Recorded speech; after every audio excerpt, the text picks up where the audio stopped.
नमस्कार, मी मनोज लेले. TV9च्या तरुण तरफदार या विशेष शोमध्ये आपलं स्वागत आहे.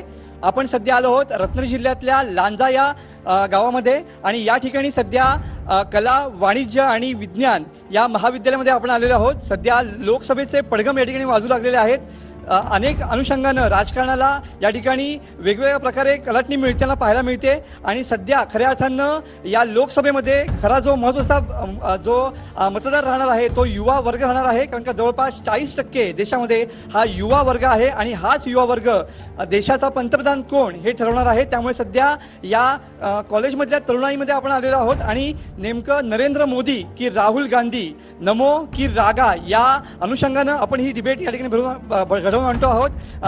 मुलं या ठिकाणी जमा झालेली आहेत, मुलांमध्ये उत्साह आहे आणि खऱ्या अर्थानं हीच तरुणाई या पूर्ण लोकसभेच्या निवडणुकीमध्ये देशाचा पंतप्रधान कोण हे ठरवणार आहे. त्यामुळे या मुलांची मतं ही तितकीच निर्णायक आहेत.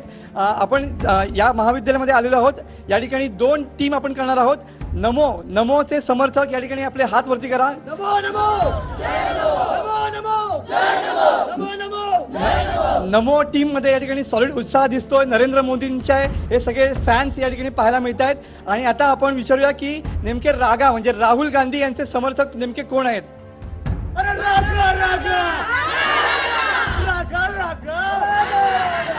नमो आणि रागा या दोघांमध्ये या ठिकाणी टसन दिसते आहे. खऱ्या अर्थानं दोन्हीकडची जे विद्यार्थी आहेत त्याच्यामध्ये या ठिकाणी टफ फाईट पाहायला मिळते.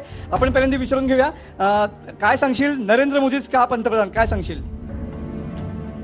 माझी अशी विनंती आहे की आधी नमोबद्दल बोलण्याच्या आधी परवाच्या वेळी आपल्याकडे पुलवामा अटॅकमध्ये जे जवान शहीद झालेत त्यांना श्रद्धांजली पण सर्वांनी पहिल्यांदा वाहूया अशी मी सगळ्यांना विनंती करतो. एक अर्धा मिनिट. नक्कीच या ठिकाणी कार्यक्रमाची सुरुवात या ठिकाणी करतानाच यांनी मुद्दा त्या ठिकाणी ज्या पद्धतीने उपस्थित केला, जे पुलवामाच्या दहशतवादी हल्ल्यामध्ये जे जवान शहीद झाले, कारण आपण या ठिकाणी जी शांत झोप घेतो ती या जवानांमुळे घेतो आणि आपलं देशाचं रक्षण करणारे जवान आहेत त्यांच्यासाठी या सगळ्या तरुण जे महाविद्यालयातील तरुण आहेत त्यांनी 1 मिनिट या ठिकाणी श्रद्धांजली व्हायची. उभं राहून आपण या ठिकाणी 1 मिनिट श्रद्धांजली वाहूया.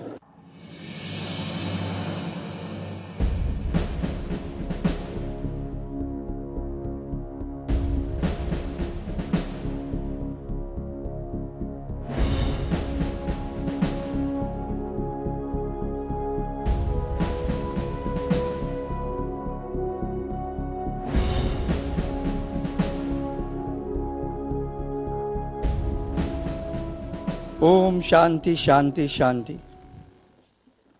या ठिकाणी श्रद्धांजली वाहून झालेली आहे आणि आता हे कॉलेजमधले जे तरुण आहेत ते खऱ्या अर्थानं सज्ज झालेले आहेत.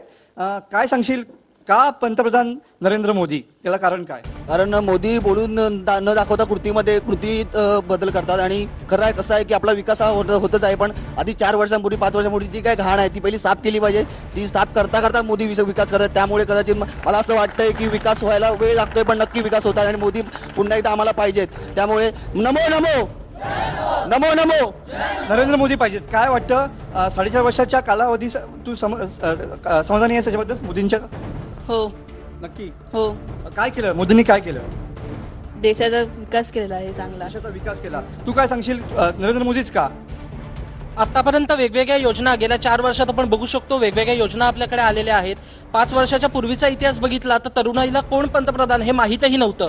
अशा परिस्थितीत आता मोदींनी आणलेल्या योजनांमुळे सगळीकडे मोदींचं नाव घेतलं जात आहे. त्यामुळे मोदींसारखा दुसरा पंतप्रधान होणार नाही असं मला वाटतं. मोदींसारखा पंतप्रधान होणार नाही. तुला काय वाटतं, तू काय सांगशील, का पाहिजे.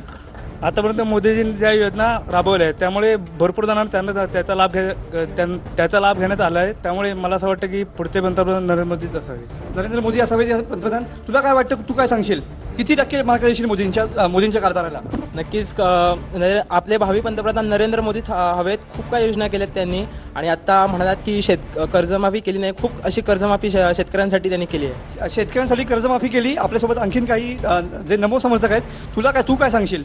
So I think there are many of the schemes which have been launched by our Prime Minister Mr. Narendra Modi, which are very useful for the sake of our government, for the sake of our people. For example, Digital India scheme, Make in India scheme. There are many more schemes which are really helping our society. They have brought a drastic change in our country. For example, it is providing job opportunities for the many of the unemployed students, or I can call it as many of the unemployed people. बरोबर आहे. ही सगळी नमोची team आहे. नरेंद्र मोदींच्या 4.5 वर्षातल्या कारभाराला तुम्ही किती % mark द्याल? 100% मार्क म्हणणाऱ्यांनी हात वरती करा. बहुतांश लोक जे नमो टीम मधली आहेत ते नाही, ते जे आहेत ते नरेंद्र मोदींच्या कारभारावरती खुश आहेत आणि 100 पैकी 100 गुण या ठिकाणी नरेंद्र मोदींनी दिलेले आहेत. रागा टीमला विचारण्याची काय सांगू शकशील? राहुल गांधीच का पंतप्रधान? कारण आत्ताच्या या 4 वर्षामध्ये जर बघितलं तर 2014 पासून एकही भरती करण्यात आलेली नाही. त्यामुळे आमचा युवकाला आज रोजगार प्राप्त झालेला नाही आहे. रोजगार प्राप्त नाही, तुझं काय म्हणणं असेल? हो नक्की बरोबर. एकही रोजगार आम्हाला प्राप्त झालेला नाही आहे अजून. तुला काय वाटतं? सर, निदान राहुल गांधींच्या काळामध्ये गेल्या वेळी शेतकऱ्याच्या आत्महत्या कमी होत होत्या आणि आत्ताच्या घडामोडीमध्ये ज्यांना शेतकरी कर्जमाफी हा मुद्दा मांडावा लागला, त्यामुळे शेतकऱ्यांची हाल अवस्था आपल्याला दिसण्यात येते. बरोबर आहे. राहुल गांधीने या ठिकाणी राहुल गांधीच का काय सांगू शकशील? खऱ्या अर्थानं मोदींना टफ फाईट देणार राहुल गांधीच आहे. हो सर, यदि मोदींविषयी बोलील, मोदींची स्वच्छ भारत अभियान सुरू केलं. सर, मोदींनी 2018ला 15 ऑगस्टला लाल किल्ल्यावर भाषण करून सांगतात की स्वच्छ भारतमुळे 3 लाख मुलांचे प्राण वाचलेले आहेत. परंतु हा अतिशय चुकीची माहिती नरेंद्र मोदींची आहे. WHचा अहवाल त्यांनी सांगितलेला आहे की 2019 पर्यंत स्वच्छ भारत अभियान 100% अंमलबजावणी केली तर 3 लाख मुलांचे प्राण वाचतील. म्हणजे नरेंद्र मोदी 19च्या अगोदर सांगतात, म्हणजे अतिशय खोटारडेपणा इथं करतात असं माझं म्हणणं आहे. सर, नरेंद्र मोदींकडे खोटारडेपणा आहे, तुझं काय म्हणणं असेल? त्यांनी आतापर्यंत फक्त आश्वासनं दिलेली आहेत आणि कर्जमाफीचा जो मुद्दा यांनी मांडला त्यामध्ये काही ठिकाणी शेतकऱ्यांच्या अकाउंट्समध्ये फक्त 2-2 रुपये जमा झालेत. जर ही जगातील सर्वात मोठी कर्जमाफी असेल तर फक्त 2 रुपये ज्या शेतकऱ्यांच्या अकाउंटमध्ये जमा झाले तर ही मोठी कर्जमाफी करायला. नरेंद्र मोदींना पंतप्रधानांच्या बाजू ठेवून जर राहुल गांधींना पंतप्रधान करायचं असेल तर काय करायला लागेल नेमकं, कसं वाटतं तुला? पहिलं म्हणजे राजीव गांधी हे तरुण तडफदार नेतृत्व आहेत. त्यामुळे तरुणांचे जे काही मुद्दे असतील ते आपण त्यांच्यासमोर व्यवस्थित मांडू शकू असं मला वाटतं. राहुल गांधीच का पंतप्रधान? कारण ते आत्ताच्या तरुणांचे काही प्रॉब्लेम समजून घेऊ शकतील असं वाटतं. आयडॉल वाटतं आताच्या तरुण पिढीचा आयडॉल राहुल गांधी आहे. हो, या ठिकाणी या रागा टीमला खऱ्या अर्थानं राहुल गांधी हे येणाऱ्या तरुणाईचे आयडॉल वाटतात. त्यामुळं खऱ्या अर्थानं कोणाला वाटतं असं की राहुल गांधी 100% चांगले पंतप्रधान होऊ शकतात? त्यांनी हात वरती करा. बघितलं या ठिकाणी रागा जी टीम आहे त्यातल्या बहुतांश लोकांचे 100% लोकांचे हात वर आहेत आणि त्यांनी रागा टीमने सांगितलेलं आहे की राहुल गांधी या ठिकाणी पंतप्रधान पाहिजे. आपण आता दुसऱ्या मुद्द्यावरती या ठिकाणी वळणार आहोत. काय सांगशील ज्या पद्धतीनं पाकिस्तानने हल्ला केलेला आहे त्यानंतर खऱ्या अर्थानं मोदींनी ज्या पद्धतीनं सर्जिकल स्ट्राईक केलं आणि आता जवळपास पाकिस्तानला या ठिकाणी नमो हरम या ठिकाणी करण्यात आलेलं आहे. काय स्ट्रॅटर्जी असावी या पाकिस्तानबद्दल मोदींची? आता आपल्याकडे म्हटलं जातं की मोदी बाहेर फिरत असतात, वेगवेगळ्या देशात जात असतात, तर त्याचं कारण आपल्याला आत्ता कळू शकेल की परवाचीच बातमी आहे, 48 पेक्षा जास्त देशांनी, मित्र देशांनी आपल्याला पाठिंबा दिलेला आहे पाकिस्तानला नामोहरम करण्यासाठी आतंकवादाच्या विरोधात. मोदींनी जे आता कार्य सुरू केलं त्याच्याबद्दल तू समाधानी आहेस का? हो हो, 100%. तुला काय वाटतं? काय वाटतं पाकिस्तानबद्दल मोदींनी जे आता जो संघर्ष उभा केलेला आहे तो योग्य आहे का? नाही, योग्य नाही आहे. काय करायला पाहिजे? अजून त्याबद्दल सुधारणा केल्या पाहिजेत. त्यामुळे आपला सुधारणा केल्या पाहिजे. तुला काय वाटतं? काय सांगशील तू? जब जो हमला हुआ उसके अंदर मोदी जी ने पूरे मतलब देश में कहाँ कहाँ जगह बंद रखी, उससे कुछ नहीं होता, उससे अपने देश का ही नुकसान होता. इससे अच्छा है कोई और ठोस कदम उठाना चाहिए पाकिस्तान के खिलाफ. पाकिस्तानच्या वरती आणखीन कडक या ठिकाणी पाऊल उचलले पाहिजे. तुला काय वाटतं? तू काय सांगू शकशील?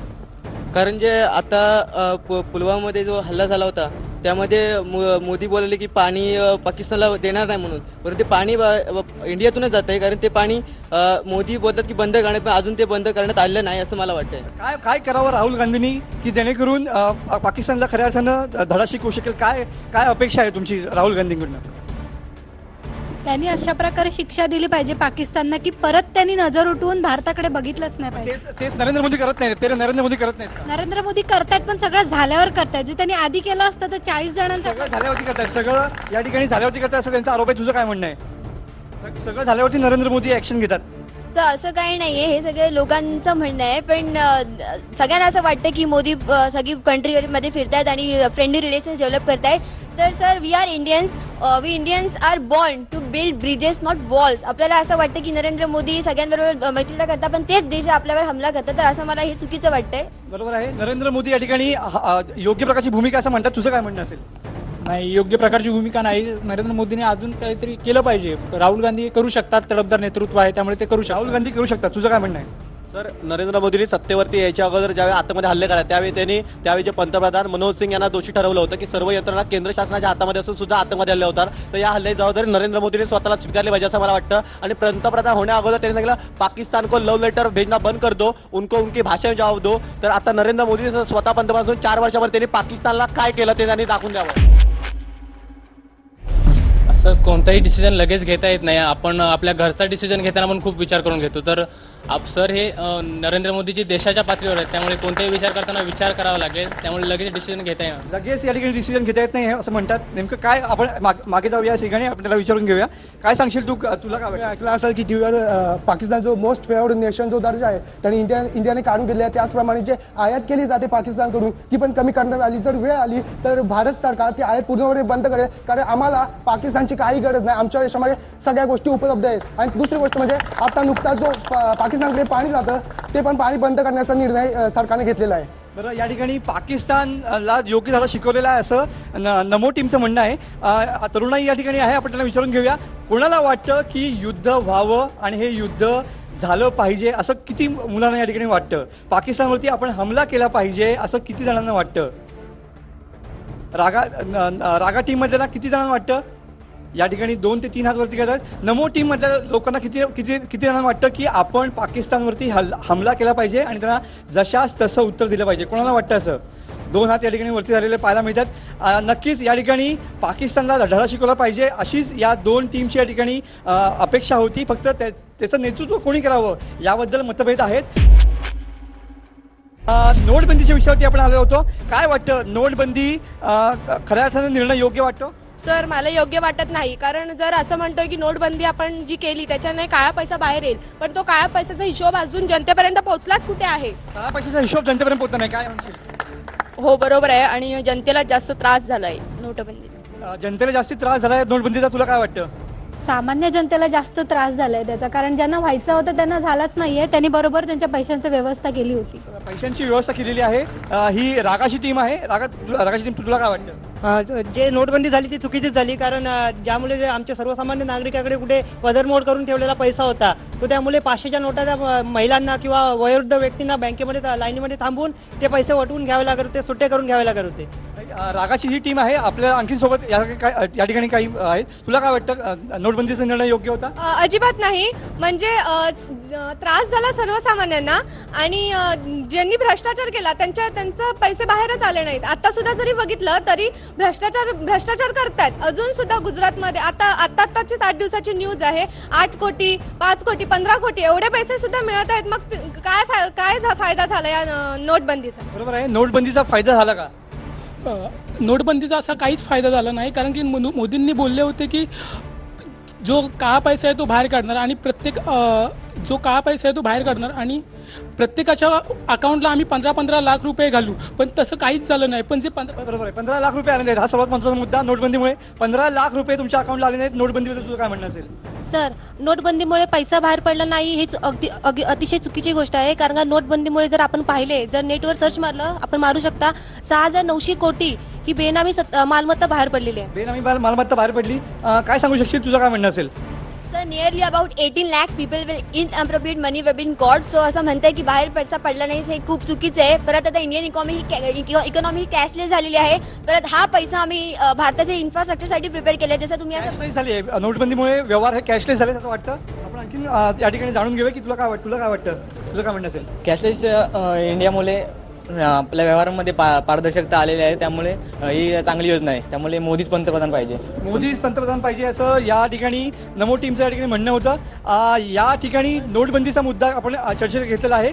खऱ्या अर्थानं याचा पुढचा मुद्दा जो असेल तो खऱ्या अर्थानं हा भारताचा विकास आणि या ठिकाणी GSTमुळं काय नेमक्या अडचणी येत आहेत या संदर्भातला आपण चर्चा करणार आहोत. मात्र या ठिकाणी GSTवरती आणि शेतकऱ्यांचे प्रश्न सुटले काय संदर्भामध्ये आपल्यासोबत रागा टीममधले काही मुलं आहेत. काय वाटतं, GST आणि शेतकऱ्यांचे प्रश्न खरोखर सुटले? शेतकऱ्यांचे प्रश्न सुटलेले नाही, कारण शेतकऱ्यांना आमच्या जेव्हा पंतप्रधान नरेंद्र मोदी साहेब हे 30 देशामध्ये दौरे करत होते, ते दौरे करते तेच पैसे जर आमच्या शेतकरी बळीराजाला देते तर एवढ्या आत्महत्या झाल्या नसत्या. एवढ्या आत्महत्या झाल्या नसत्या, काय वाटतं तुला, तुला काय म्हणणं असेल? सर मोदी सरकारने सांगितलं होतं की प्रत्येकाच्या अकाउंटमध्ये 15 लाख रुपये जमा करणार, पण आतापर्यंत असा कुठचाच शेतकरी झालेल्याच्या अकाउंटमध्ये 15 लाख रुपये जमा केलेले आहेत. त्यामुळे ही फक्त घोटी आश्वासनं देतात.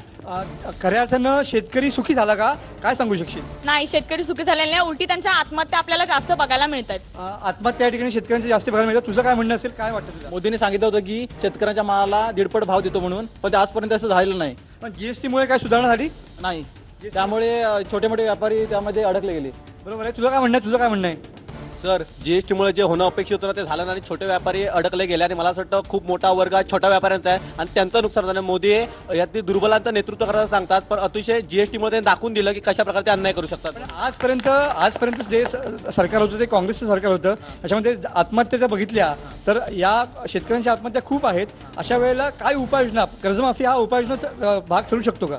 कर्जमाफी हा उपाययोजनेचा भाग नाही ठरू शकत, परंतु जे सरकार आहे त्या सरकारची नैतिक जबाबदारी आहे की शेतकऱ्यांच्या आत्महत्या थांबवणं. शेतकऱ्यांची आत्महत्या थांबवणं ही सरकारची जबाबदारी आहे.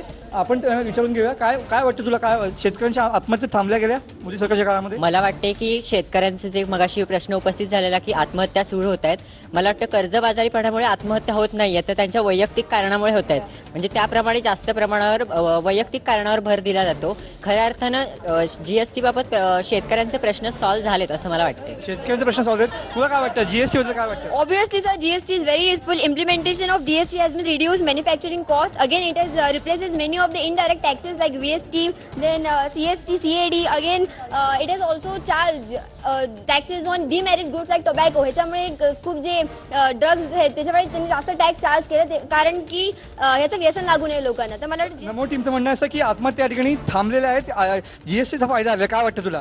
जीएसटीचा अजिबात फायदा झाला नाही, उलट महागाई जास्त प्रमाणात वाढले.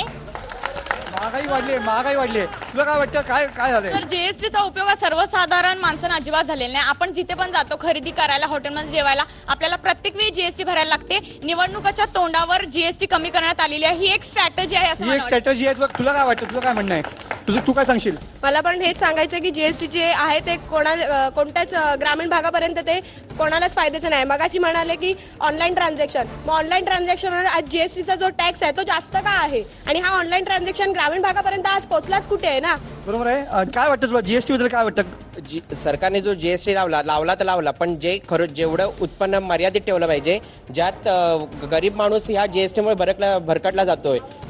जर त्यांनी जे श्रीमंत लोक आहेत ज्यांचे उत्पन्न जास्त आहे त्यांना जर जीएसटी लावला तर सरकारला जास्तीत जास्त फायदा होईल. बरोबर आहे. जीएसटीचा फायदा कसा होईल सांगितलं. आपण नमो टीमच्या विद्यार्थ्यांना विचारू की नेमकं त्यांचं याच्यावरती काय म्हणणं आहे. काय सांगशील तू या संदर्भात, तुझं काय म्हणणं असेल? जीएसटी बाबत सांगायचं झालं तर ट्रान्सपरन्सी वाढली आहे, त्याचप्रमाणे जे फॉरेन इन्व्हेस्टमेंट आहे ती पण वाढलेली आहे. आणि जो आता मुद्दा घेतात की शेतकऱ्यांची आत्महत्या, तर 2012 ते 2015च्या दरम्यान जे आत्महत्येचं प्रमाण होतं ते 2016ला 21% डिक्रीज झाले आहे, कमी झाले आहे. तर ह्याचं कारण हेच आहे की प्रधानमंत्री पीक विमा योजनेचा हा एक परिणाम आहे.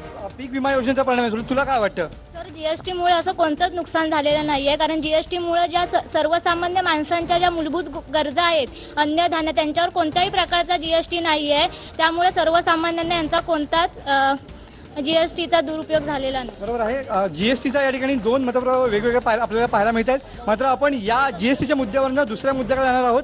खऱ्या अर्थानं आता सध्या लोकसभेमध्ये या ठिकाणी रणधुमाळी सुरू झालेली आहे. वेगवेगळ्या प्रकारे या ठिकाणी प्रचार होताना पाहायला मिळतोय आणि काँग्रेसकडून या ठिकाणी ज्या राहुल गांधींच्या बहीण आहेत त्यांना या ठिकाणी प्रचारामध्ये उतरवलेलं आहे. त्याचा कितपत फायदा होईल आपण या दोन टीमना विचारूया. पहिल्यांदा नमोपासून सुरुवात करूया. काय वाटतं, गांधी परिवारामधून आणखीन एक निवडणुकीच्या प्रचारामध्ये उतरलेला आहे, काय सांगशील? त्याआधी तर तुमच्याकडे सत्ता होती, म्हणजे काँग्रेसकडे सत्ता होती, तेव्हा तुम्ही किती योजना राबवल्यात?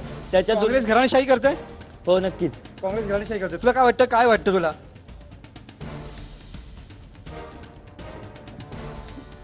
आतापर्यंत नरेंद्र मोदींनी जे काही केलं ते आतापर्यंत काँग्रेस त्यातलं काय करतंय, म्हणजे ह्याच्या अगोदर काय केलंय ते सांगा पहिले. बरोबर आहे. काय केलं असा सवाल तुम्ही विचारलेला आहे. काँग्रेसने काय केलं? मगाशी जर जो विषय घेतला जीएसटीचा विषय जो आधी काँग्रेसने लागू केला होता तेव्हा बीजेपीने त्याला विरोध केला होता, आणि आता बीजेपीच त्याचा जास्त उचलून धरतंय जीएसटी. मग ते तेव्हा आम्हाला का नाही सपोर्ट केला तुम्ही, आणि त्याच्यामुळे जीएसटी. बरोबर आहे. काँग्रेसने हा पहिला मुद्दा उचललेला होता, तेव्हा बीजेपीने का सपोर्ट केला नसेल, तुला काय वाटतं, काय सांगशील तू? जीएसटी बरोबर काँग्रेसच्या वेळी असणारे दुसरे जे कर होते त्यामुळे लोकांना त्याचा त्रास होत होता, त्यामुळे बीजेपीनं तेव्हा सपोर्ट केला नव्हता आणि आता वेगवेगळे सगळे कर कॅन्सल करून एकच जीएसटी ही प्रणाली आणलेली आहे. एकच प्रणाली या ठिकाणी अंड्याचं सांगितलं जातं. काय वाटतं तुला? अशा प्रकारे काही झालेलं नाही, उलट लोकांमध्ये विरोधाभास निर्माण केला आणि लोकांमध्ये संभ्रम निर्माण करण्याचं काम जीएसटीच्या माध्यमातून निर्माण होतंय. जीएसटी ज्यांच्याकडे लागू करणं गरजेचं होतं त्या गोष्टीवर लागू झाला नाही आणि ज्यांचं नुकसान करायचं आहे असा डाव असेल का असं वाटतंय, त्या छोट्या व्यापाऱ्यांना नुकसान भोगावं लागतं. यासाठी काय सांगितलं? बरोबर आहे, पण काँग्रेसकडून या ठिकाणी घराणेशाही होती असं सांगितलं जातं. याच्यावरती काय सांगू शकाल? खरंच घराणेशाही होती काँग्रेस? नाही, काँग्रेसकडून घराणेशाही वगैरे काही होत नाही. जर प्रियंका गांधींची छबी इंदिरा गांधींमध्ये दिसते, त्यामुळे पंतप्रधान हे राहुल गांधीच झाले पाहिजे.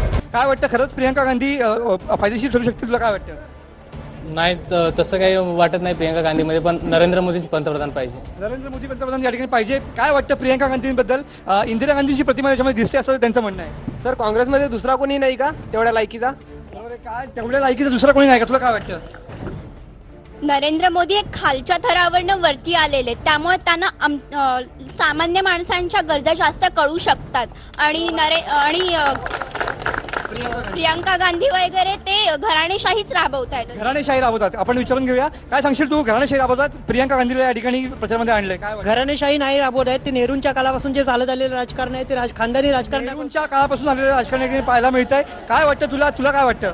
घराणेशाहीमध्येच खरं राजकारण असतं. आता घराणेशाहीमध्ये खरं राजकारण असतं असं म्हणणं आहे. तुझं काय म्हणणं आहे याच्याबद्दल? नाही, तो मगाशी म्हणाला की नेहरूंच्या काळापासून राजकारण चालू आहे, तेच घराणेशाहीचं राजकारण चालू आहे असं मला म्हणायचं. आणि मोदी हे खालून वर आलेले आणि त्यांनी गरिबांमध्ये राहिलेले आणि त्यांनी बघितलेले आहे गरिबांचे हाल अपेक्षा, त्यामुळे ते नक्की विकास करू शकतात. मला विकास करू शकतात असं म्हणणं आहे. तुझं काय म्हणणं आहे? काय सांगू शकशील? त्यांनी 2014ला सांगितलं होतं की आम्ही एवढे मोठे विकास करू, फक्त ही फेकुगिरी आहे. आतापर्यंत काही विकास केलेला नाही. फेकुगिरी सर, प्रत्येक विकास ठरवला. फेकुगिरीमध्ये काय सांगशील? सर, असं काही नाहीये, प्रत्येक गोष्टीला वेळ लागतो, त्यांनी वेळ दिला पाहिजे. वेळ लागतो, प्रत्येक गोष्टीला वेळ लागतो. काय सांगशील? प्रत्येक गोष्टीला वेळ लागतो. 5 वर्ष पूर्ण व्हायला आली, अजून किती वेळ पाहिजे? अजून किती वेळ पाहिजे? 5 वर्ष पूर्ण व्हायला किती वेळ पाहिजे अजून? विकासाचं बोलायचं झालं तर मोदी युवकांसाठी नक्कीच तरुण तडफदार नेते आहेत. तरुण तडफदार नेते मोदीच आहेत. काय सांगशील? काय वाटतं तुला? काय वाटतं? काय सांगशील? तुला काय वाटतं? काय सांगशील? जर मोदी जे म्हणतात ना की हे जे समोरची व्यक्ती म्हणतात की मोदी गरिबातून वरती आलेत, पण मोदींनी या 5 वर्षात गरीब माणसांची किती भेट घेतली ती जरा गरीब माणसांची किती भेट घेतली? तुला काय वाटतं? आता छत्रपती शिवाजी महाराजांचा जो स्टॅच्यू बनवत आहे त्याच्यासाठी हजारो कोटींचा खर्च करत आहे. त्याची गरज नाही. आपल्याकडे गरिबांची संख्या खूप आहे. गरिबांची संख्या खूप आहे. हा खूप मोठा प्रश्न या ठिकाणी पाहायला मिळतोय. गरिबांची संख्या खूप आहे. मोदींबद्दल परत पुन्हा एकदा आरोप झाले. काय सांगशील त्याच्याबद्दल? ते शिवाजी महाराजांचे पुतळा उभा करत आहेत, त्यामुळे ते रोजगार हा गरीब लोकांनाच मिळणार आहे. रोजगार गरीब लोकांना मिळणार आहे. पुतळा उभारून गरीब लोकांना रोजगार मिळणार असं वाटतंय. तुला काय वाटतं? तुझं काय म्हणणं असेल? सर, मोदी बोललेत की गटारामधून पाईप टाकून गॅस घेऊन त्यावरती चहा बनवायचा. हा रोजगार आहे का? हा रोजगार आहे का? हा सवाल खरा आहे. हा रोजगार आहे का? काय वाटतं तुला? हा रोजगार आहे का? रोजगार असं नाही, पण आता युवक रोजगार हा अवेलेबल करणार आहेत ना, चालूच आहे ना, काम चालूच आहे, त्यामुळे अवेलेबल रोजगाराचं काम सुरू आहे. रोजगाराचं काम सुरू असं वाटतं. तुला काय वाटतं? सर, मोदी गरिबीतून वर आले असतील आणि त्यांना गरिबांबद्दल सहानुभूती असेल तरी गरिबी अजून राहिली नसती देशात. गरिबी अजून राहिली नसती. काय सांगशील तू? गरिबी अजून राहिली नसती.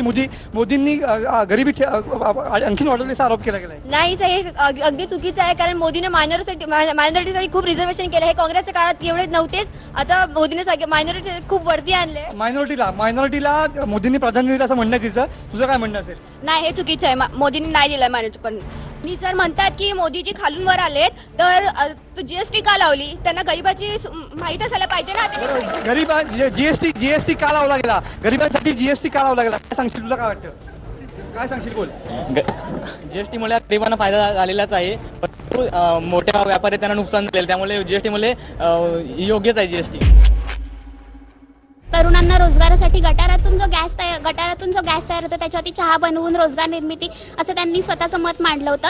जर गटारातून येणाऱ्या गॅसवर चहा तयार होत असेल तर मोदींनी तो आधी स्वतः तयार करून दाखवावा जनतेला. मोदींनी तयार करून दाखवावा. मोदींनी असा चहा तयार करून दाखवावा. मोदींवरती आरोप होतात. काय सांगशील तू?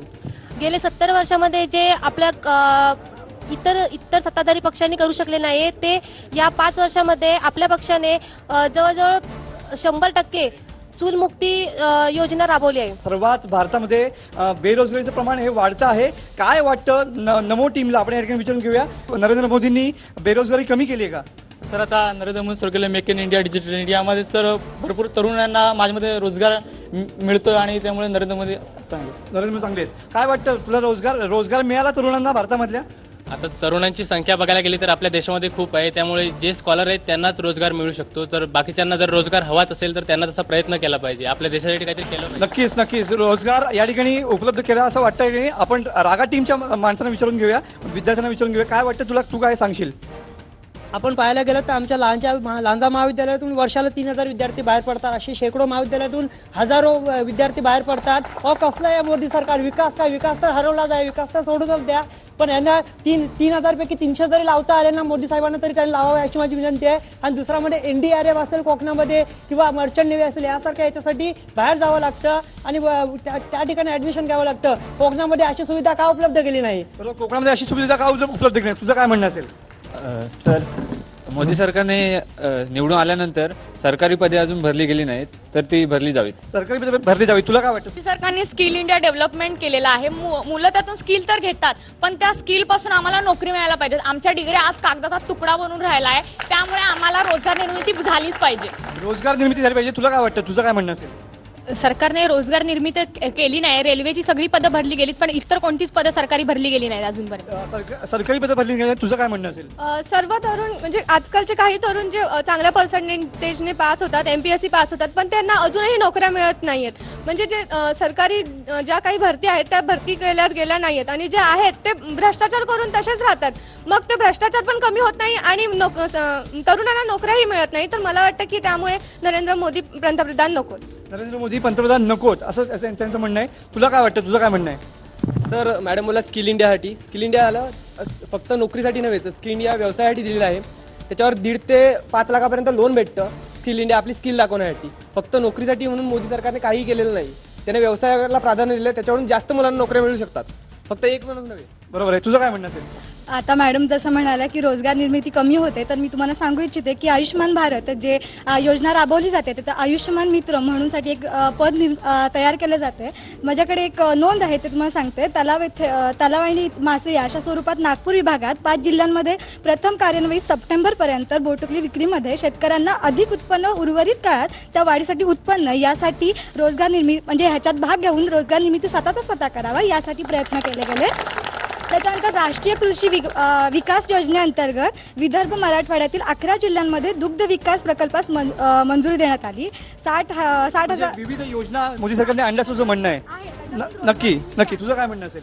सर असं म्हटलं जातं की मोदी काही स्कीम्स प्रोव्हाइड करतात, पण त्या स्कीमचा जनता लाभच घेत नाही. मग हे पुढे सरकार काय करणार? डिमॉनिटायझेशनमुळे nearly about 2 lakh crore rupees money त्यांनी ब्लॅक मनीमधून हे केली आहे, पण जनता त्याचा फायदाच घेत नाही. खूप स्कीम्स आहे इग्नोर करतात आणि प्रत्येक स्कीमवर निगेटिव्ह इम्पॅक्ट येतात, त्याला पॉझिटिव्ह आहे. खऱ्या अर्थानं नोटबंदी हा विषय चर्चेला या ठिकाणी आलेला आहे. काय वाटतं?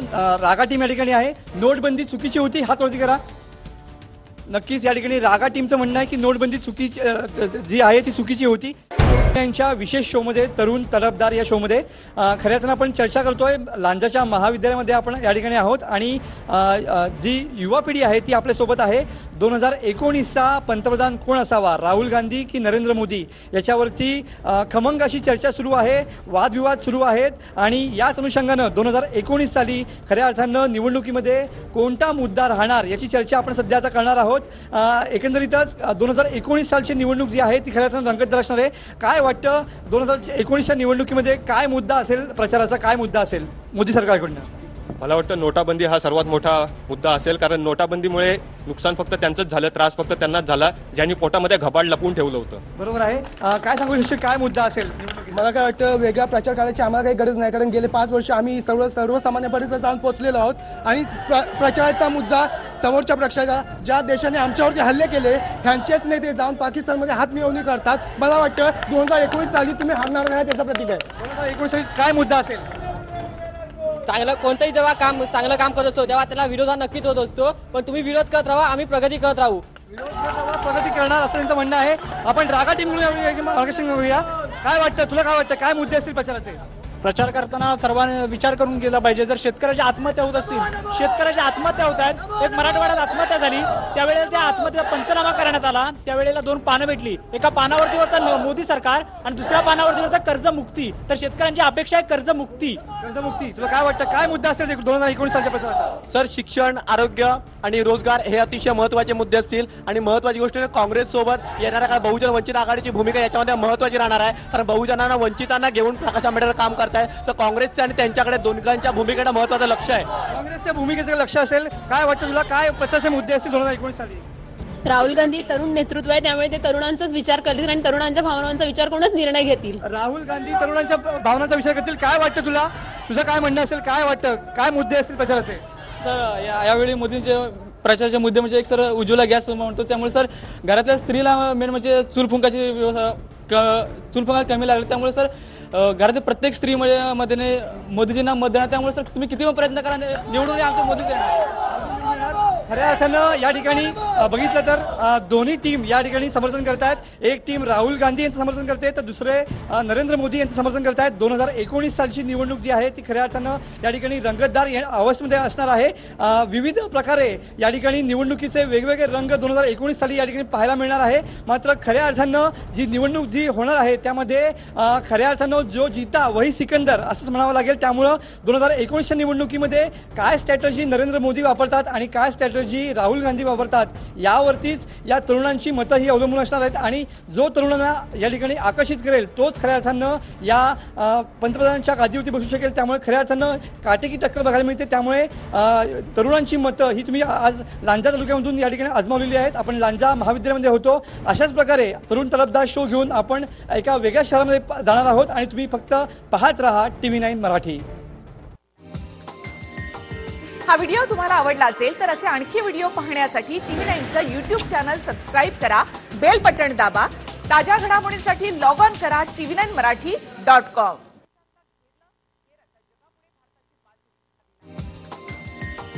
हा व्हिडिओ तुम्हाला आवडला असेल तर असे आणखी व्हिडिओ पाहण्यासाठी TV9चं YouTube चॅनल सबस्क्राईब करा, बेल बटन दाबा. ताज्या घडामोडींसाठी लॉग ऑन करा tv9marathi.com.